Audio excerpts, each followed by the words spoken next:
We got new games, we got delays, and we got Shai Hulud. Let's talk.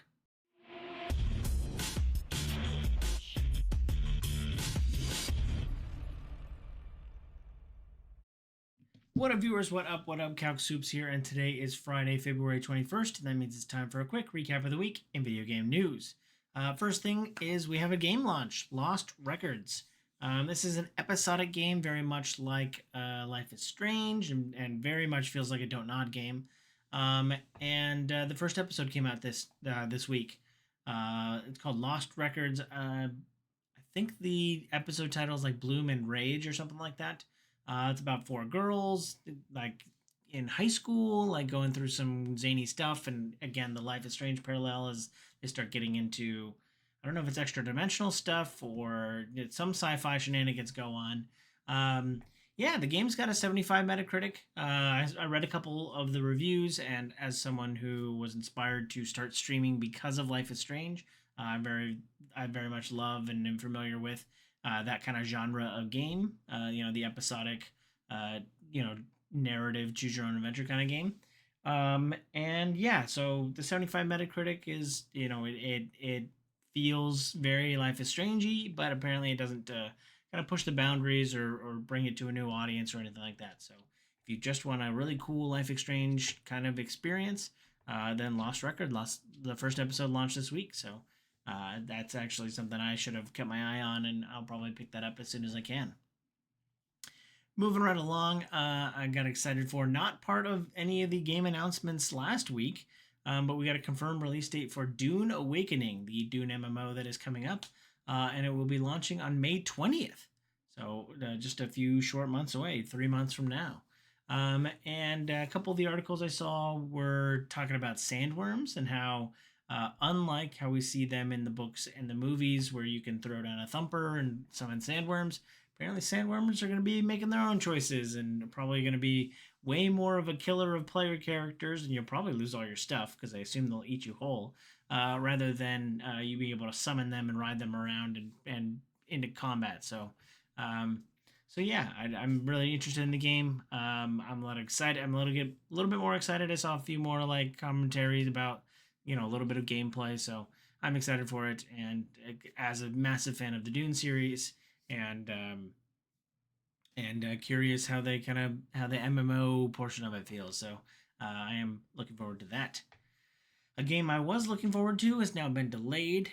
Tales of the Shire is the cozy farming sim of The Lord of the Rings. That was set to come out on March 25th, but has now been delayed to July 29th. So, give it a few more months to bake. Pun very much intended. Yeah, looking forward to playing this whenever I can get my hands on it. And with how sparse things are usually in the summer, I'm going to be enjoying a nice, fun time in the Shire making pies for my fellow hobbits. So looking forward to that. The short-lived Nintendo Golden Ticket system is dying with the Switch 1. So ahead of the release of Switch 2, Nintendo has announced that their Golden Ticket, which was you could buy for $100, you get 2 golden tickets and use them to buy $60 games. So you're effectively saving either $10 a game or $20 in total on 2 $60 games. But that system is dying. I think people were a lot really confused about how to use it and stuff like that. And I thought it was actually a pretty good deal. I would buy the latest Zelda game for latest $60 Zelda game, and then wait for the next big AAA Nintendo game to come out and use my 2 golden tickets on it. So or my remaining golden ticket on it. But apparently that system is dying. I've also heard some feedback that like publishers didn't like it, so I'm curious if that had any aspect of that was what went into this decision. But I like the system as a consumer, so it was a good way to save, and I could just sit on my golden tickets and wait for the next Rabbids plus Mario game to come out. But I digress. Another week, another Hasbro IP that is being handed out. This time to Saber Interactive, the developers behind the recent hit Space Marine 2, are getting handed a Hasbro IP and a yet unnamed Hasbro IP to make a AAA game out of. Now, Interactive is known for both its like large enemy sims or large groups of enemy sims, as well as apparently their third person shooters do really well. That kind of that I guess kind of narrows it down. Like, are you going to be a transformer? Maybe not. Could you do something with GI Joe and like a third person shooter with a large swath of enemies to shoot at? Probably. Potentially, or is it just a generic Nerf game? And then I've got Space Marines with Nerf guns.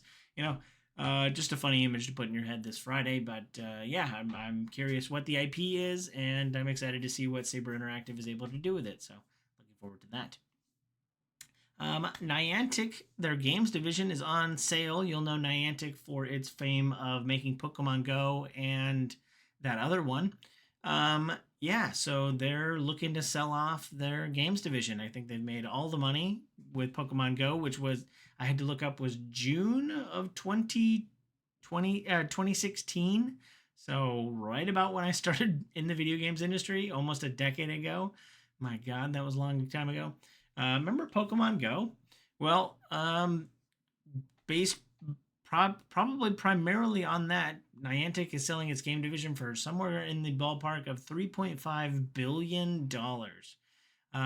Mobile games make a lot of money, and when you've made it to the top of a genre that didn't exist prior to you making the game, I assume they're worth a pretty penny. I'm curious how much of that includes the license for the Pokemon IP, but yeah, Niantic is looking to sell off their gaming division. So I guess they'll just be a GPS company at that point. Yeah, I'm not quite sure what they are without that, but I've only engaged with that portion of their company. So I digress. Moving right along, an aptly named game about Earth fighting some aliens is called Earth vs. Mars, and it's a turn-based strategy game, which my ears automatically perk up at. And it is very much like an Advanced Wars or XCOM like turn-based strategy game where you're going to have your tanks and you're going to be slowly moving your way across a grid-based map system, and then you're going to be fighting aliens, but they're going to do crazy alien stuff like gravity lift your tanks, and you're going to be able to make super advanced mutated human alien hybrids that can throw ships across the field or something like that. So yeah, it looked like a really cool. Again, I enjoyed my time with I really like Advanced Wars. I like XCOM style games, so that was one I'm gonna put on my list. Turns out that a couple weeks ago when I talked about the internet sleuthing out when Last of Us 2 will premiere was pretty much on the money. Yeah, so this week we got confirmation that The Last of Us Season 2 will air on April 13th. That is the week after The White Lotus is over. So the most recent season of The White Lotus, which I think just started up. So a week later, we'll get, HBO's got to keep that content train going. So The Last of Us Season 2, April 13th. So anybody want to come down and watch some Last of Us with me? Yeah, and according to some interviews with some of the actors and people on the show, this season's going to mess you up and get pretty heavy, which is what I expect from The Last of Us, especially in this season 2. I still am a little head scratchy on the fact that they're planning to do 4 seasons, which is what I think I read a couple weeks ago. And if they get to that moment, wink, wink, then yeah, it's gonna get real. So I'm curious what's going to happen this season, and it feels a little bit Games of Thrones where I've already read the books and we're waiting to get to that point, so where the big things happen. So yeah, I'm curious what they do there. Last but not least, this week I saw some news which I didn't even know they were doing a Sifu movie, but there was a little bit more details about it this week. That it is coming, that the John Wick director, I forget the guy's name, is going to be part of the movie. He's directing the movie. It's also a Netflix bit, so that Netflix will be on it.